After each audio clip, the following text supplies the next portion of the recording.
Tonight, on Tony and Mike, Quick and Dirty, we go all the way back to 1936. Carole Lombard and William Powell in a movie you've probably never heard of, and your parents have probably never heard of, My Man Godfrey. Available now on Amazon Prime. For free. I say that with every bit of intent.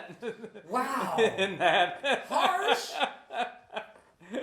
Okay, Go ahead. It's My Man Godfrey. It's a 1936 screwball comedy from before the Hays Code. So it's not exactly PC by any stretch of the imagination. It tells the very short, sweet story of a man who was very well-to-do, who gets picked up at a junkyard by some rich people during a scavenger hunt because they're so bored they need something to do, and he gets hired on as their butler, and Carole Lombard falls in love with her butler, and then the truth of who he is and what he is and how he got there all comes out, and it's fun and it's charming, and I giggled like an idiot, and apparently Mike hated it. So. I didn't hate it. I hated the performance from the character Irene. Was extremely annoying. She just, I mean, I get it. She's, a spoiled rich girl, who doesn't have to grow up. So I understand the performance and what they're going for, but holy frick, if they would just dial that shit back from like 13 to even 11. And wait, are we talking the blonde or the brunette here? The blonde. Okay. The blonde, Irene. Because Cornelia? Carole Lombard. There's Cornelia and... Right. And yeah, Cornelia is the older sister with yes. the dark hair. Irene is the blonde who falls in love with Godfrey. For whatever reason, I mean, it's like instantaneous. Like it's like love at first sight for her, practically. So which is kind of weird because he's a kind of older gentleman in this movie, and they address the fact that he's an older gentleman in this movie. As a matter of fact, yeah, they do. Is it Karina? Cornelia. Thank you. Sure. So anyway, she points that out quite a bit in the movie, and don't get me wrong, everything else in the movie is fine. The rest of the performances are fine. Cornelia's fine. Godfrey is fantastic. Who plays William Powell? William Powell is fantastic in it. I really like the dad. The yes. dad is awesome in it. Plays that role to perfection. But there's actually quite a few times in the movie where I muted it, and I had just a closed captioning on so I could get past Irene's freakouts, and there's many of them. I came this close to giving up. I really did. So, I mean, go ahead. Here's what I find funny about it. I rewatched this movie, and this is the first time I heard. I'm a fan of William Powell. I know who he is. I'm familiar with Carole Lombard. I've seen several films in them.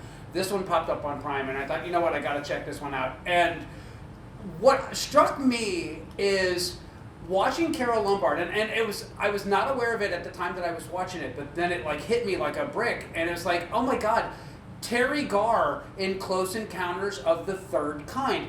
She's completely ripping off Carole Lombard. I can see that. The way she talks. I can totally see that, yeah. The inflection, the way her voice sounds, her mannerisms, it is an exact pickup. And I mean, other than, that, I mean, it's like Terry Garr borrowed an awful lot from Carole Lombard. And to me, she came off as that same kind of funny and charming that Terry Garr comes off in Young Frankenstein and films like that. It would have been funny and charming if it wasn't so exaggerated. It is so fucking exaggerated. Oh well, yeah, it's definitely hammy. I'm not even going to pretend like anybody. William Powell is playing it completely straight, and everybody else is just going completely over the top with everything, which is either the charm or the downfall of this film. If you watch the over the top performances, like from the dad, like from the mom, from the artist that's living with them. Well, see, I can totally see that because that's a side character, and I buy into Carlo being the kind of doofus that he is.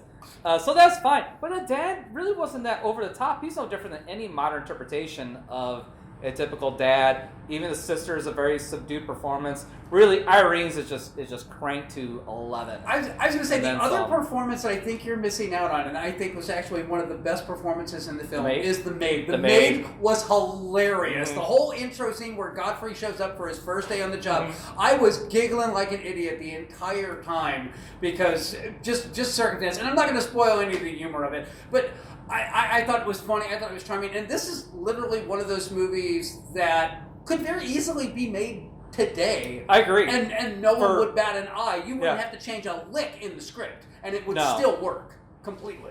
Yeah. So, I don't think you could do it like. You maybe could do it in modern times. You have to change a little bit of it. I think some of that stuff, though. Yeah, I don't know what some things aren't very PC in there. So understandably, which is some bullshit. But I know some people raise some eyebrows to some of the things that go on in this. But it's a product of its time. And just kind of is what it is. I think it'd be fine if you made it a period piece again. Sure. If we redid it now and put it back in the was it supposed to be like was this just before the Depression? This is actually right after the crash. Okay. Because the assumption is that he lost everything on Wall Street during the crash. They bring that up a couple of times. So this is basically like the ones that got out of Black Friday unscathed and the ones that got swallowed up by the whole thing. So, but again, I think it holds up. It doesn't feel dated. No part of this film made me go, oh yeah, it's because it's an old movie. I'm watching it going, wow, you could literally like put this in color and refilm this and not change anything. And it would still work.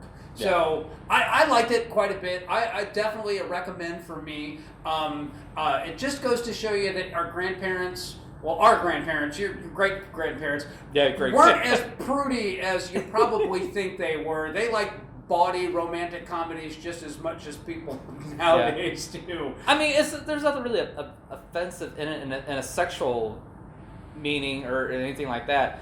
Now, what I did watch, which has a lot of suggestive things and just outright, lewd behavior, was The Dark Horse, which is another pre-Hays era thing. If you don't know what Hays is or what we're talking about, we touched on a little bit in a review Forever Amber, where we talk about the Hays Code, whereas kind of like the comic code is a self-imposed guidelines to go by. It's probably the easiest way to Once say upon a time, they would tell people not to go see movies if they were good Christians, because they were just filthy movies. Yeah. And so the Hays Code was made to basically be able to recommend films. It predates the rating codes that we have now, but it was basically, this film is fine for general audiences, or, only go see this if you're one of those filthy Protestant scumbags. that was legitimately it. I mean, in a nutshell. But yeah, without doing a deep dive into that one, but yeah, this is a pre-Hays Code film.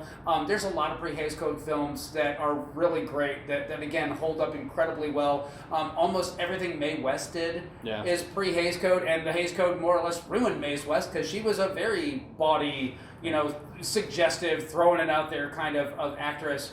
And the Hays Code kind of, crippled her particular brand of humor. Yeah. This doesn't suffer from any of that.